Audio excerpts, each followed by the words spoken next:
Now, Commitment 2020, questions for the candidates. We asked the candidates for the 9th Congressional District, what should the House be doing right now to prepare for a COVID-19 surge or for the next pandemic? Well, the House has been the leader in dealing with a response to COVID-19 pandemic. They were the family first. I've seen firsthand the effects on people's lives with this.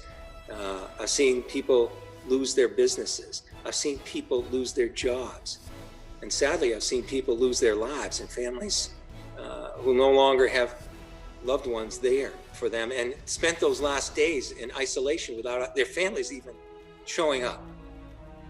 We do have a special role. It's twofold. It's one, to help with the response, to give needed support, to help with unemployment, to make sure businesses stay open and people keep their jobs, to make sure the healthcare frontline providers, the nurses and healthcare and our first responders have the resources to do their job. Second part is not just economic, it's dealing with the crisis itself. We're never going to be successful dealing with an economic response to this unless we can also be successful in dealing with the virus. And we don't have contact testing that's adequate. We don't have contact tracing that's adequate. And this has to be done at a national level to be effective. And the Trump administration has failed us on that. It's misled us. The House should be at least talking about giving money to the small businesses.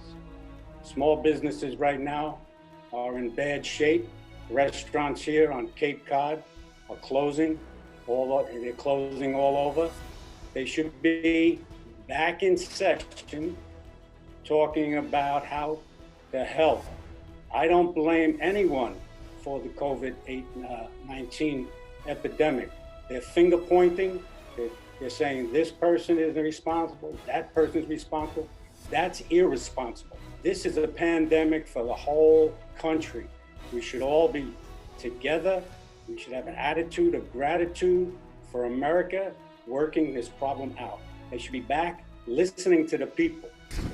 I think that the CDC needs to be looked at. We need to look at public health. We need to look at how information is disseminated through the media. Everybody needs to be held accountable for the panic that started in March. Having had COVID-19 myself in February, I know that the virus was around at least in January, February in the United States, and I feel that somehow that was missed.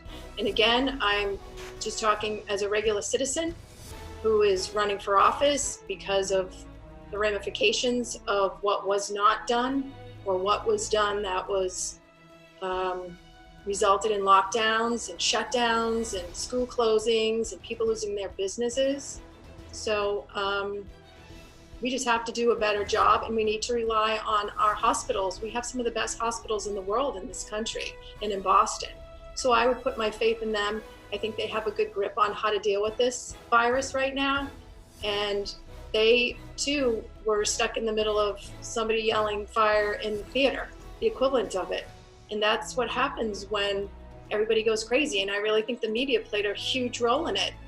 And things could have been handled better. Check out the Commitment 2020 section of the WCVB app or WCVB.com for election news and voter resources.